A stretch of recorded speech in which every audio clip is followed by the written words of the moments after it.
So, it's Yeah. about equipping yourself with that permission and to remove those external voices that keep saying, oh, what will people say? People keep saying, you say, people will say, you don't say, people will say. Like, you know, why should I diminish my career, my access, my opportunity, all of that for my safety?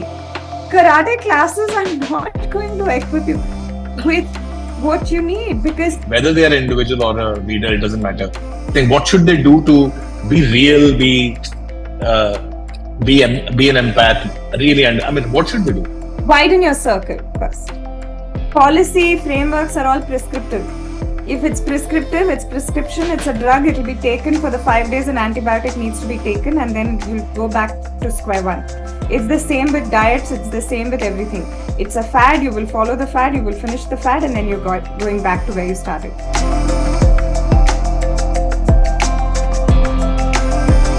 Hello, everyone. My name is Sunil. I'm from Training Sideways, and I welcome you all to the Accelerate Action podcast. We are super excited to be curating this podcast, which aims to really look into this year's Women's Day theme, which is Accelerate Action, by talking to some really important people out there who are not just saying things or not just talking about policy or what should be done, but actually out there doing something. Um, One of these people, who also happens to be one of my close friends, is there on the podcast with me today. I'll try and give you a little bit of introduction about her. She hates introductions, but either ways.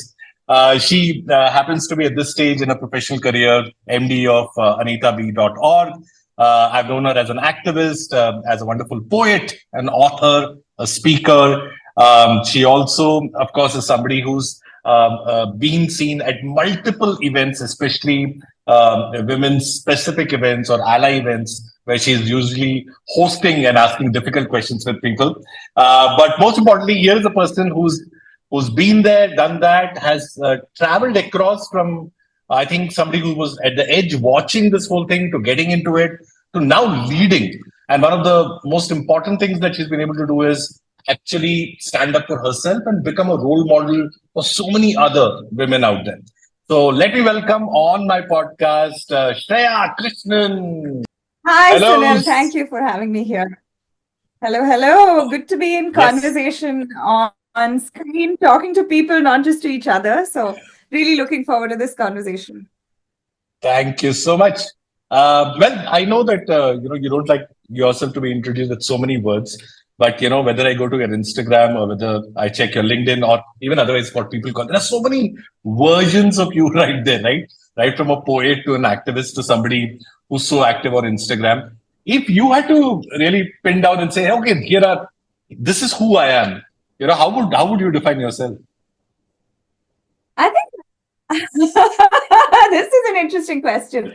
I think I would say I'm an explorer of ideas Mhm. and worlds, and I really stand very rooted and grounded to the reality of who I am, my identities, my intersectionality, the way I see the world, my being an empath, and also being very fiercely unapologetic about who I am. I think at the core of everything I do is passion, is commitment, because I believe that voices and spaces and stories that aren't told often should be told.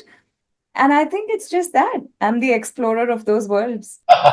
Love it. And I think that gene of actually being an explorer has led you to the overall journey that you've had so far, right? Always trying out new things and doing new things. Yeah, yeah. I think I've enjoyed my because one of the biggest gifts you can give yourself is to really show up for things that you like and you enjoy and you want to do. And when you do that, I think doors naturally open up. Because the more you invest in things that you like to do, and you're not thinking about roti kapra makan, it's a privilege, of course, Ah, but when you chase and follow what's exciting you and what you're passionate about, the rest of it naturally comes into play. lovely. I'm going to pick up on this something interesting. Whenever I've worked with so many organizations, and especially when a lot of people come and say you have to do a leadership workshop where you need to encourage more women, to keep going onto that ladder and be at the topmost as much as possible.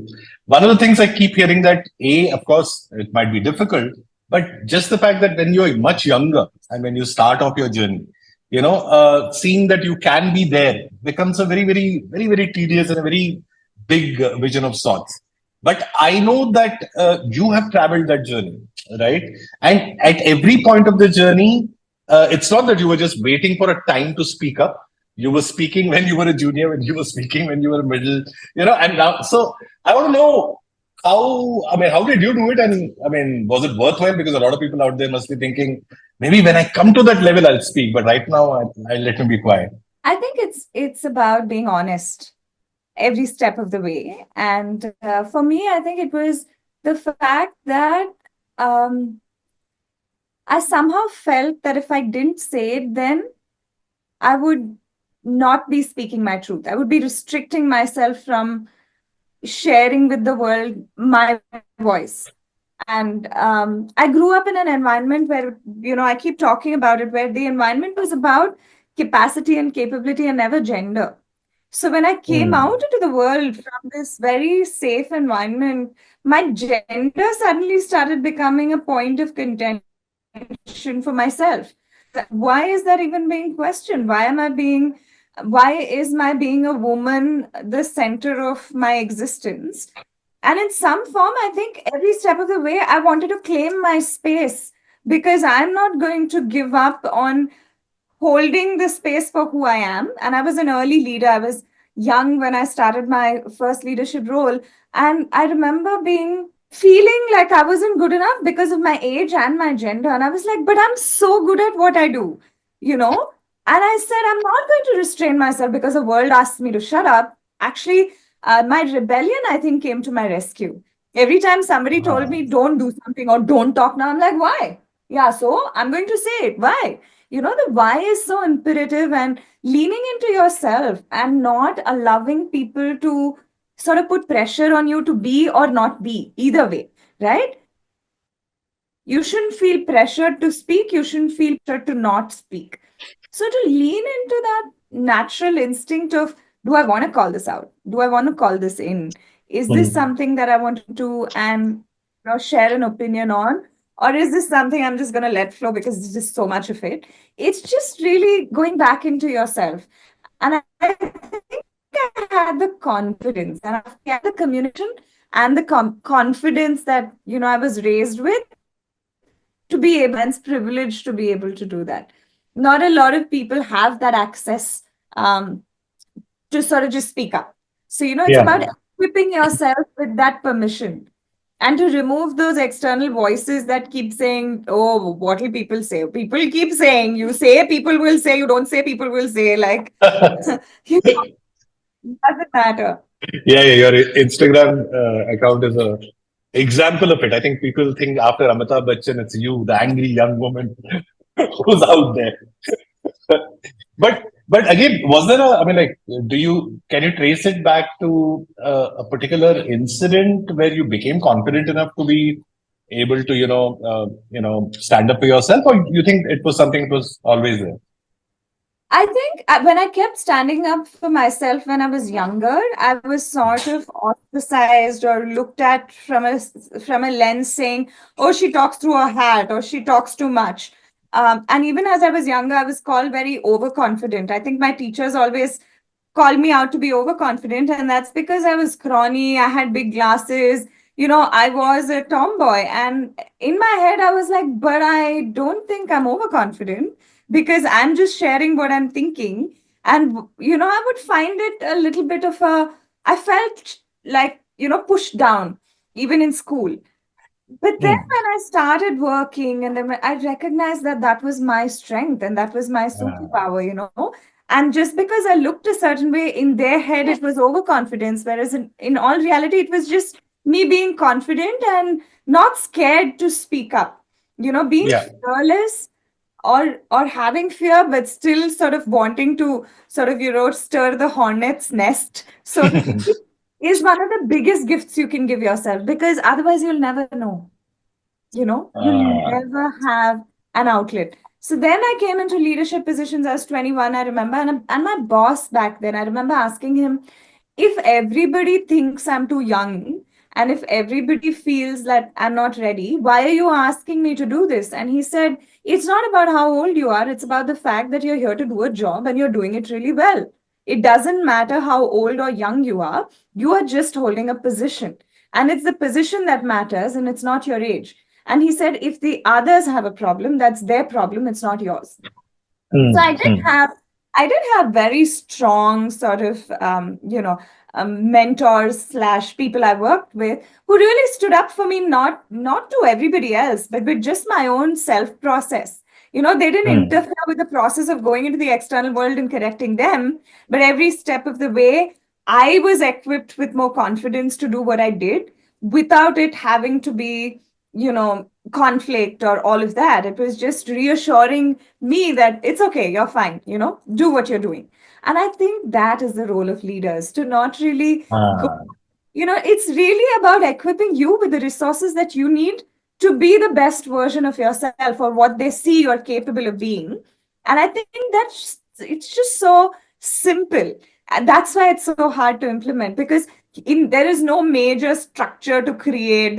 It's simple as everyday life's philosophies that can really equip you with the courage, the strength, the confidence that you need. And I think that's what I got. And I got it very early on. And I'm even today, when I look back at the trajectory, and it's been a very interesting trajectory across many spaces and industries, but I've always been so lucky to find those kind of people. And I think it was yeah. always because I was open to receiving without judgment. Yeah, that's interesting because what you say quite resonates with me because a lot of people I meet keep saying that on one hand, as a woman, you need to be confident. And yeah, we all know that we need to be confident and we all need to speak up and all.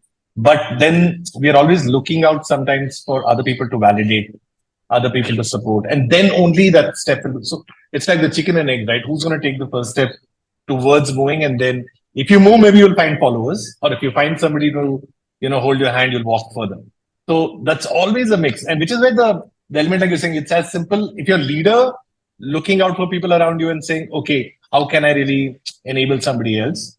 And if you are looking for that mentorship, like you said, possibly just asking. And Yeah. I don't think we ask for multiple reasons.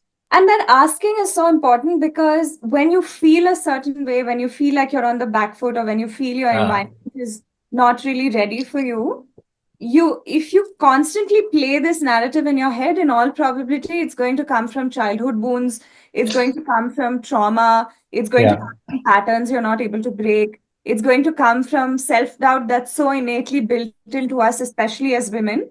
So when you ask somebody, especially within your circle, your peer group, or your boss, or somebody who you can just have a conversation with, they give you a perspective that's so different suddenly. Mm, And mm, then you're able to latch on to that and grow from there, instead of playing that loop in your own head. And if you didn't ask to have that conversation, or you didn't speak up, you would never know. And that keeps mm. you in that, to use vibration as a terminology, you stay in Ah, that vibration because that's the loop that you're stuck in. ah, Is when you push yourself a little to get out of your comfort zone, to really stand up and ask and say, hey, what went wrong with this? Or what did I do wrong? Or why am I being compelled to do something that I don't like? Automatically, you're bringing attention to something that is needing and deserving addressing. And when you do that, mm. you're able to address it. And when you're addressing it, the way you are engaging with it changes in your own head. Now, of course, Yeah. life in retrospect, I can explain this. When I look back, I don't Yeah. think I had this maturity to translate this as a process back then. Back then, I was just being rebellious and saying, why? Why can't I do it? Why is this happening? It came Yeah. from a space of rebellion. But looking back, I think it came because I was fearless to, give space to my rebellion and really listen to what was coming my way. Mm. Yeah. I think it takes two. I mean, you finding your innate sense of confidence over a period of time and then finding the right people around you as you make that journey. I think both are crucial. It's interesting because because you're always saying that how do you when you're moving within an organization and moving up, you're obviously only concerned about your job and your KRAs and what you're supposed to do. And then suddenly you experience that possibly because of where you come from and who you are, there is also other things which are playing around. And which is gender and multiple things. Which is why I mean the whole conversation, like a lot of people, senior CEOs sometimes tell me, Sunil, why are you talking about gender? There is nothing called gender vendor. It's all the same. Everybody's the same. Everybody comes, works, goes. I'm like, well, no, because now you see a lot of this research which is saying, this year, a lot of companies are taking back their DNI policies, saying that we are not going to invest in it. And I'm trying to make an argument for the case. How would you make an argument to somebody who's saying, "Oh yeah, enough, ab chalte hain"? Yeah, I mean, gender wouldn't have mattered at all if meritocracy was a level playing field. But meritocracy does not exist in the form that is envisioned right now, because until you go through social justice to get to equity, only then you'll get to equality. To presume that we're already at equality, there's enough statistics, numbers, data to show that we're not there yet. Right. Yeah. Gender, of course, plays a role. Even today, people are called diversity hires. We saw that in the campaign through and through. Everybody is a diversity hire has become like a, like a stereotypical term to really say somebody is not worth their grain of salt. Correct. Which is absurd, because here is somebody who comes with that kind of credibility, who comes with that kind of backing, etc. That's one. Right. Two, to say gender doesn't matter is your privilege. To you, gender does not matter. Because in all probability, the world that we already navigate in is a very cis-het white male world. The supremacy of cis-het white male is very ingrained. So for you to say meritocracy, you are leaving out an entire ecosystem. You're talking about maybe 2% of the population when you're saying it's a meritocracy. Yeah. Now, when you look at women leaders, you still know what the numbers are, women leadership position. When you're looking at the kind of things that women have to jump and hoop through, when you look at health data in association with, leadership data, etc., women in leadership positions, or generally women, are more prone to autoimmune disorders. You'll see Asian women having a lot more of those. You'll see Black women, dealing with a lot more intense physical cardiovascular health problems. There's enough data to show that it's a very inequitable world. So for you to say that, well, I'm in my head, when people are referring to these things, it just shows that they want to regress back into a time where they controlled the narrative. And this lack of control that they're having over the world that they're in, whether it's climate change, whether it's DEI, whether it's racism, whether it's, politics that's playing out in different ways, whether it's wars, all of it is connected. And when you look at that, you need the different voices to rise up and to talk about the problems. Because as a cishet white male, your problems are very limited, and you can choose to say climate change doesn't exist, and you will get away with it. Whereas when you're intersectional in your identity, when you have been a woman in a workplace, when you're a Black woman or an Asian woman in a workplace, when you're a single mother in a workplace, or when you're a single woman with no children in a workplace, each of these intersectional identities has something very deeply connected to how your trajectory goes.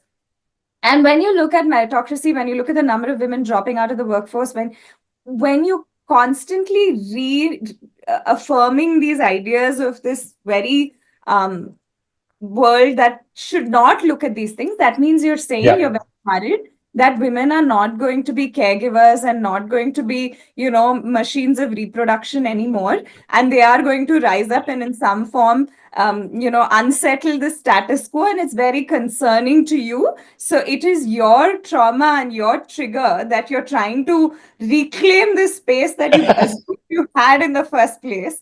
And hilarious, because indigenous cultures never had this, right?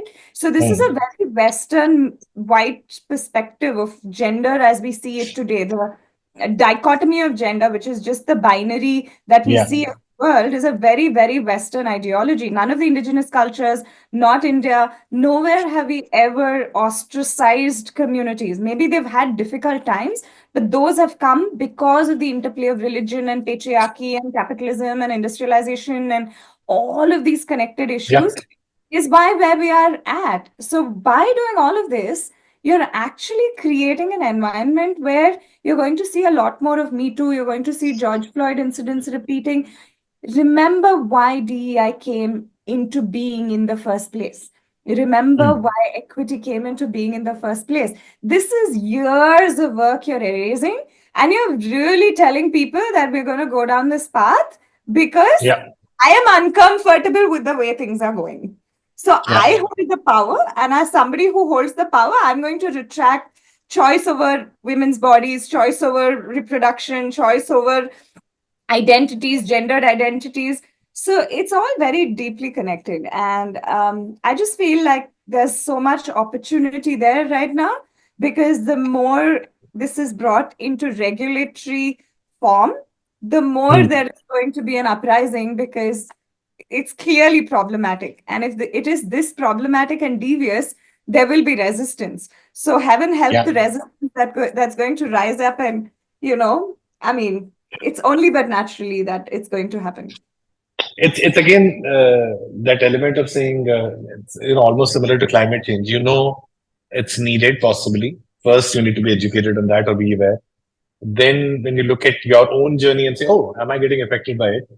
And that's the most crucial question. If not, then look around the environment and say, "You don't realize, but your conditioning and everything has led you to where you are, and it's already affected you, whether you like it or not." Now, do you want to do something about it? Is the big question, which becomes like, oh, beyond my job and everything else, I need to do this. Yes, and give me also a thought on this thing. I know that you've been, in your other avatar, been an anchor in so many conferences, right? The NASCOM, NHRD, so many women's forum, and I mean, you've been there, right? And I know for a fact that I really appreciate, and I keep giving other people this example of Shreya saying, you're one of the only, only people I've seen who really listens to the conversation which actually happens on the panel. And we know it because you'll finish and you'll always quote those two, three things which happened there, right? Otherwise, people are only doing vote of thanks and saying calling it it's brilliant without knowing what happened. So I want to know that has the conversation, I keep thinking, has the conversation around these events, with Grace Hopper or for that matter, Women's Day itself, every year, people are celebrating. Every year there is always saying, who are we calling this year? And I know for a fact, the more popular ones at that point of time get a call. Whereas some of the people who are really doing the work are not famous enough, so they don't get a call. It's like, but you keep hearing both kinds of people, both who are personalities who are talking about this, as well as people who are really doing the good work. What's your thought on the conversations which happen here, man? Because they do have a power to make a lot of impact, but it is still talk. Do you get to hear best practices out there which are real? I mean, what's your sense of that? And because these I, events are I, important, like you said, at some level, because they do bring people together. There is a community, there is a conversation, all that. I do get to hear a lot of real life stories which are very, um, which make you sit up and take notice because of the sheer things that people have to navigate just outside the circle, right? I'll give you an example. Jacinta, who's my co-author with Words Matter, runs a Hope Work Foundation, which now works with girl children in small towns. We had 100 of those girls coming from Tiruvannamalai and Madurai and a lot of these clusters of tier 2, tier 3, tier 4 towns even, who came to Grace Hopper to experience it. Right? Oh, lovely. Yeah. So we gave them scholarships and they came in, 100 of them, they all went, took notes and everything. And sometimes it's the simplest solution. One of the girls said, now I know when I come next year, I should speak better English. I'm going to learn so I can come and talk to everybody so I can ask them questions. Sometimes Lovely. it's as simple as that, right? Sometimes the action is just so nuanced that you don't even realize you've planted that inception. Yeah. Sometimes it's representation. Like when I went to Grace Hopper in the US to anchor it the first year, and this was before I joined them full time. I remember so many Indian women because I was in my sari and I was on screen, and there were like 30,000 people watching. And, I remember people coming and saying that it was so interesting for them to see representation of somebody that they saw in a Yeah. space like that they could associate with, because so many of them came and said, but we could only never imagine turning up like this for a conference, because we were always Yeah. looking at western clothes. Never thought sari could be something that was a representation that I could wear to a formal conference. But now Wow. looking at you now, suddenly I realize I can wear it, and I can wear it on US soil, and I can still be connected to my roots and still do what I do. So I think it's the small fragments and nuances that can actually bring change, other than the larger True. conversations, of course, that you have with leaders and people like that who will then use that in some form. Which is why I'm saying, when we talk to only people like us, we are limiting us to a very small ecosystem. When Yeah. leaders talk to other leaders, I would Yeah. love to see for a HopeWorks Foundation 100 girls talking to 10 CEOs Uh, in a room okay. together and sharing stories with no agenda. Mm. And the way that person will go back and become at the workplace is an instant shift in energy and access and representation. I love that because I'm also thinking that many times as an employee in an organization, I'm I'm always thinking there is some agenda why this is being pushed. I'm always thinking, somebody else is telling me to do something. But what you're talking about is saying, yeah, true. If I remember, in fact, once during I was speaking to Suresh Ramdas, right, our friend, and he was talking about how many leaders are do they really actually know people from the transgender or the LGBT actually know anybody outside their corporate space. And if you know that, that's when actually when you come back, it will make a difference. So I think what you're making a brilliant point saying, yeah, reality is not just here, it's actually across. And there's just a small Yeah. measure of it. If I'm connected to that, it will make a difference. I would love for some of us to come together and create a platform where we can have an economist, a Bollywood, icon, Ah, a CEO, a girl from HopeWorks Foundation, a girl from Tiruvannamalai, a girl who's studying, STEM at IIT or IIM, a mid-career leader, like 10 people from extremely diverse backgrounds just to come for an hour and just share stories and go. The transformation that can have in each of their yeah, lives and the yeah. power that holds. I mean, I've been thinking and thinking about doing something like that, because I have had the experience, because I've been at an NTLF, because I've been at a Shiro's, because I've been at a Grace Hopper, to listen to these stories, and it blows my mind. The human experience of struggle, of empathy, of consciousness, of pain, of anger, it's all the same, irrespective of the language you speak, irrespective of the position you hold. And it's one of the most humbling experiences. Being I humble, can imagine. not being modest. Being humble is as much being open to receiving stories of the fullness of somebody else and seeing them at par as you are, irrespective of what position you may hold. Whoa. So true. I can completely, like, I think if anybody was taking one more thing out of this podcast, it would be like, if I next time around was invited to a new experience, then what is the choice you're making in those experiences? And I think looking at this whole gamut not as a corporate thing, but saying it's part of my life. And do I, in the very, like you said, even in the colony that I live, am I contributing to climate change? I can. Similarly, am I looking out for DNI there itself? And not And DNI as DNI, but as human and as a connection per se. You were saying something. I was saying that, it's as simple as, if I was invited to be on a panel, I've heard this a lot from leaders saying, oh, but it's not the same level of people as me. I would jump at Mm. an opportunity like that. I'm glad it's not all CEOs. I'm glad it's diverse, because it's got generational diversity, it's got personality diversity. That's why my experience is so rich. That's why I can speak like this today, because I didn't stick myself into positions that would only cater to where it looked good on my resume. I was in every Mm. place that I felt would be an interesting conversation. I've interviewed a Kiran Bedi, and I've interviewed one small girl from one village in some Kerala where I was translating her story, and they've both been equally rich and equally giving. So, Mm. That's my ask of people. Don't say it's not, oh, this is not worth my time because it is not at my level. That level is hierarchical, it's very structured, it's very There debilitating. itself, I think you should not be invited. There itself.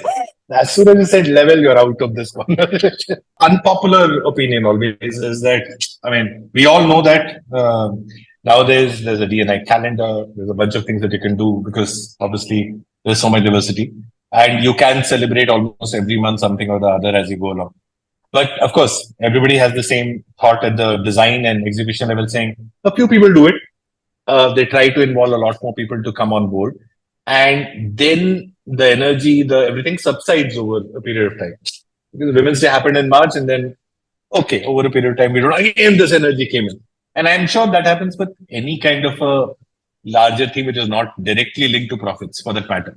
So I just want to know from you saying what I know it's I mean like how do you I mean think about this conversation to have that energy, especially it's a genuine thing of how do you get a lot more people to really understand and work on a personal level? Yes, create safe spaces, create these experiences, yes, but how does it become beyond the event which happens? Firstly, I think the perception that DEI is not linked to profits is very wrong because there's enough research and data to show that DEI is directly linked to profits.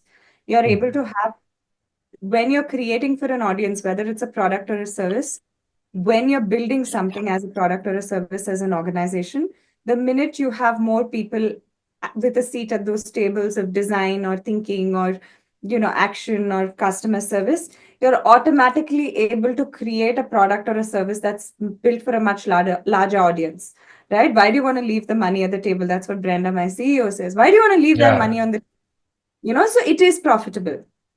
Now, having said that, when we see DEI as a series of events that we need to do, it's a checklist, Correct.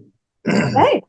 So I feel, in my personal opinion, DEI should be a journey, not a series of events.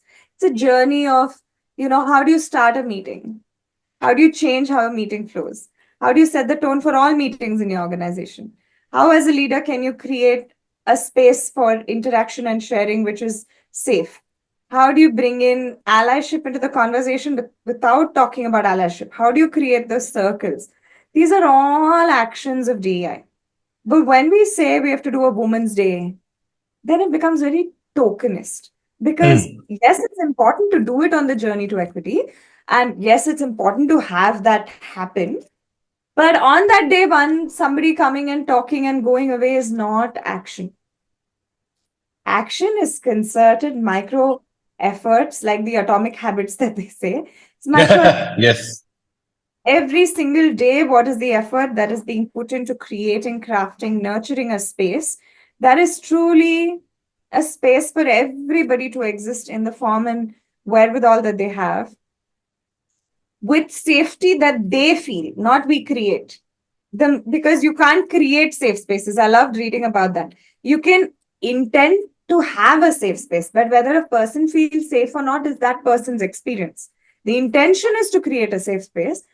So, how do you really do that intentionally? It is not by these grandiose things of talking.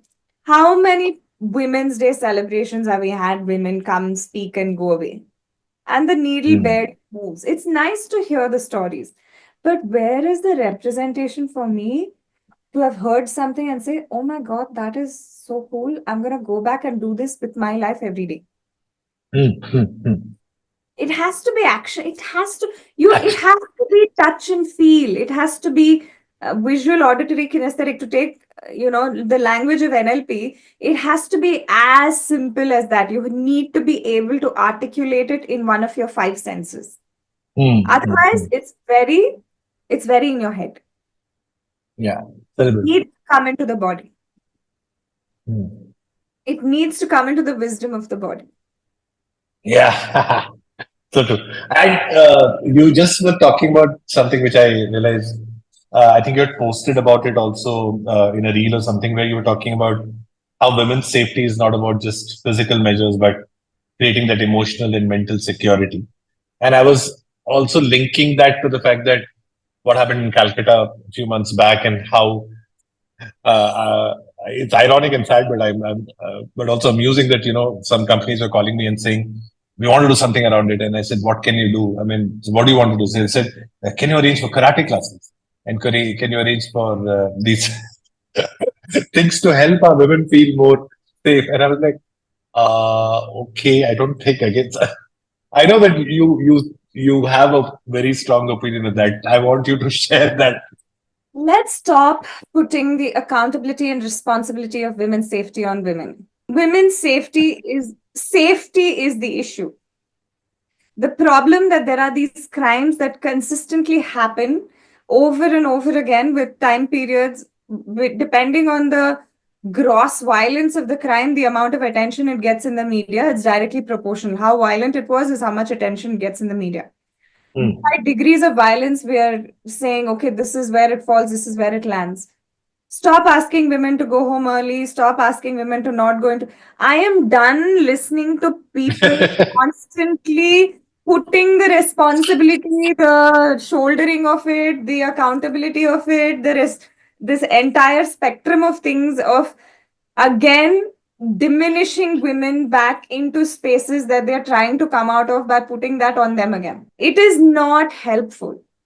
You have to create an environment that is safe by ensuring that perpetrators do not have the room space to create. And safety in a space like that could have been web cameras that were functioning, could have been access and infrastructure. Instead of addressing infrastructure, you're asking, I mean, the absurdity of it just continues to baffle me. Right? Women should work in shifts with other women. Why? As a doctor, if this is my job, why am I given the additional responsibility of taking care of my own safety because there are goons or people who are misbehaving or just eve teasers or whatever the range and spectrum of that is? Why is that my responsibility? Why should I diminish my career, my access, my opportunity, all of that for my safety? Karate classes are not going to equip you with what you need, because violence, also there is a massive prey predator relationship. The reason, and this is me having done some amount of thinking work on this, right? The reason there's so much violence against women is because women are already in fear of violence that could potentially happen to them. It's the prey predator relationship. You give out that prey because you feel your prey, because that's what you're conditioned constantly to be told, that, oh, you have to be protected, has created fear already. You will know. There are some people, irrespective of who the other person at the other end is, there are some people that cannot, there is no way, their life experience will tell you, there is something about fear that creates a space for a predator, and it's classic prey predator relationship. And this, I'm going into psychotherapy a little bit, but what happens when you create that fear is you are creating room for that fear to show up in spaces To where it manifest. could. Yeah. And it's so terrible that we continue to, put that responsibility in girls' minds. Like I was eavesdropping slash being a fly on the wall of a conversation between my 14-year-old niece and my 11-year-old daughter. And they were talking about how it's so unfair that boys get to go everywhere, whereas they have to be chaperoned. I quote, chaperoned, to be taken anywhere. And they're like, so unfair. I don't know why I'm not. It was a very, child conversation, but they were addressing a much larger issue. Why? Why is it that we have to protect our girls constantly? And why is it that we allow our boys to be all that they are and continue to go out there and do the things that they do without the accountability that needs to be put on them? The minute an incident happens, there's so much victim shame. There's, what was she wearing? What was she doing there? Why? What was the reason for her to have had that drink? Excuse me, the lens is on the wrong side of the table. So, Yeah. as It's so. In organizing, fact, it's so obvious that, but it's just strange that it still continues to happen. Yeah, it baffles me as well. How is it that yeah, people are not able to see this? I remember one. somebody saying to me that this whole DNI thing is, yeah, we talk about it largely in a corporate sense, but actually, like most behavioral things, it actually goes back to school, goes back to upbringing, goes back to all of that. And had these things been, had we found safe spaces there, we would not have been cribbing about safe spaces here. And now the conversation is not just about, like you said, I cannot create safe space. I can only try for it. On the other hand, this whole conversation about brave spaces, which is saying how each individual also needs to draw their boundary and, be their bravest self. And that is true. Both need to come in tandem for you to be able to create this. If you had to recommend a book, which I think everybody should read, beyond the book that you've written, uh, especially to for this on this conversation, what should we do? What would you recommend? There's so many fiction and non-fiction, but I'm trying to recall the one that stood out the most for me as a woman, and as it's about how tree roots are connected, and hence communities, how trees send messages to each other through the root network. Okay, I'll take another name of another book. It's okay. So I'm gonna pick it up and show you actually. Sure. Okay. So I enjoy Judith Butler, who's an amazing person in terms of writing, coining intersectionality. I love bell hooks. This is all about love. This was a gift from Boyang, my colleague, and this is a book by bell hooks. And it's amazing. Again, a phenomenal feminist writer. The other one is called The Magdalene Manuscript. This is by Tom Kenyon and Judy Sion.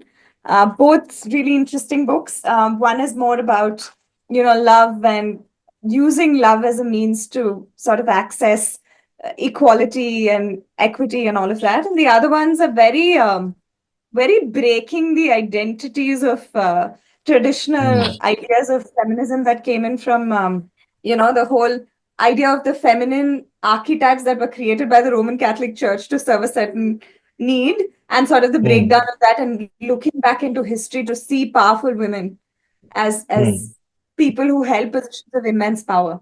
Super, thank you. I think I've never read any of them, but I'm going to pick them up. A film or films which you would recommend people should watch? So Women Talking is a film where it's a bunch of women in conversation with each other, and it's entirely set in a barn where they're just talking. And it's women of different ages who are in that environment that are talking to each other. And it's one of the most powerful films I've seen in the last few years. Somebody that, again, if you're in this space and want to learn more, want to be up to date, should follow on Twitter or Instagram or X or Instagram? I think there are a lot of very nice pages on Instagram. Be Badass is a very Indian oriented, language. She the People is very nice. On LinkedIn, there's Boyang Lee, who's a colleague of mine, who's one of the voices of, equality DEI, and really is so beautiful in her way of sharing the things that she does. Very powerful voice. Of course, exposing yourself to authors, poets, books, right from Maya Angelou to bell hooks to Judith Butler to more Indian feminist authors and their writings. There's just so much. It's like an ocean once you get into it. And there are so many old 70s, 60s, 70s writers as well who've done so much work in this space. Looking at different geographies, there are translated works from Russian history and literature, from Yugoslavia, and a lot of these places. I'm slowly discovering a lot of these authors myself. So I think just spending time sort of browsing and looking through what some of this could hold is there's so much richness there. And the best part is what you won't see on Twitter or Instagram, because people are scared to be writing, you will find in books. So or in stand-up comedy shows happening in one corner, which nobody knows is happening. Since I know that I mean, art is such an important part in your life. Want to know, especially in this context, artists who have moved you, could be writer, could be musicians, could be poets, could be anybody. It's a cliche, but I love Frida Kahlo's life. Not just her art, her entire life was a testament to breaking down the kind of stereotypes that she has. There are a lot of up and coming women artists in India, which you will discover in like small art museums, and it's like you have to go looking for it. There are sculptors also that are lesser known that are doing some really crazy experimental art, dancers who are experimenting with performing on streets and sort of watching the expression of people and doing social experiments, which are very cool. Um, so I think for me, it's about seeking the unknown. There are a lot of the big mainstream voices, but I think I love going and looking, like in a Chitra Sante, which happens every year in Bangalore. Bangalore. To go discover artists from Belgaum, Raichur, Gulbarga, and such beautiful art. You'd be surprised at the kind of work that they're doing. And their ideas of feminism are so strongly, inherent in their pieces. It's amazing to see. So I think discovering them is more the process. Lovely. It's so interesting that after this long conversation, we've come back to the beginning where you said explorer. We've literally come back saying exploring. Yes. truly, truly well encapsulated. The last question before I close, like a mandatory question, because we are talking about accelerate action.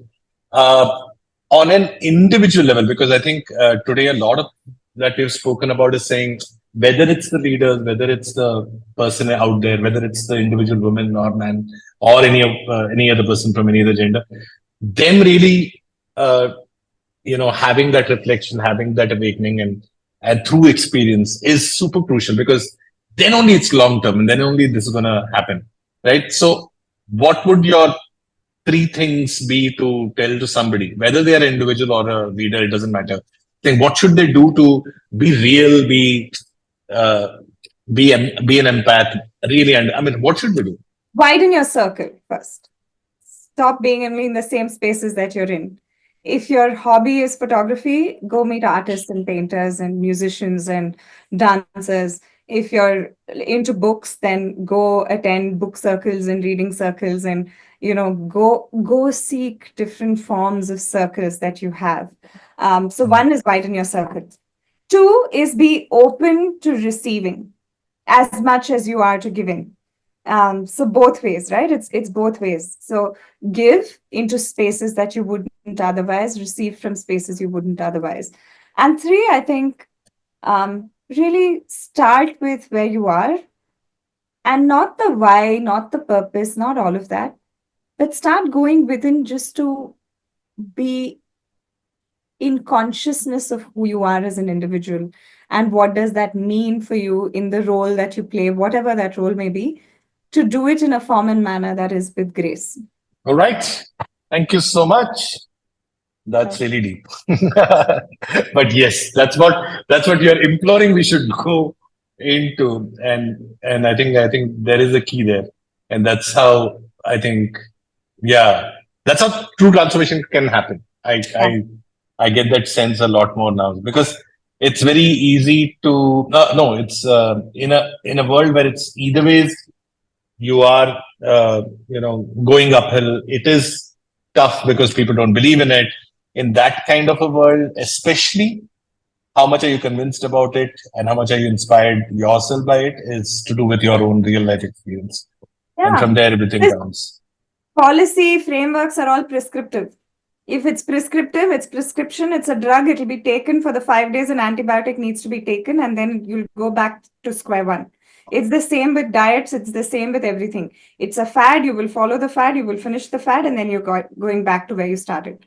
But true transformation can happen only when the work starts from within. That should be in your next book, Shreya. But I get the time to write it. Yeah, clearly you're not getting time to write it. That's the only reason I think you're not writing it. I think you need a co-author who will say, don't worry, I'm going to be there at it while you are traveling all around and doing all these amazing things. Yeah, and we shall make sure that the deadline is met. Yeah, I should just start talking more to my voice to text and keep. Yeah. Yes, that is true. That is true. But thank you so much. This was really awesome and it was lovely. I think it was not just a heartfelt conversation, but I think I also got to reflect on these things, because even for me, when we are working as a training partner to organization, more often than not, you're working on briefs, you're working on that event that you need to do, that workshop you need to do, and many times you lose the perspective of saying, what does it really mean, right? And how do you really impact? You want to create impact, but you're trying hard. But I think it's also a learning for us as people who are working in the space, saying you need to go deep within, you need to connect, you need to find. And that itself will inspire you to wake up every day and go out there and do that. And that's what we can, like, again, energy, really send it out there. And like you said, be open to it coming back in. As artists and people in the learning space, I think that's what I'm taking from this podcast. Thank you so much. Really appreciate this lovely conversation, which has finally come to an end. Thank you, Shusha. It has been lovely. And yeah, it was, as always, such an amazing conversation. This is the living room conversation we would have had anyway. So Yes.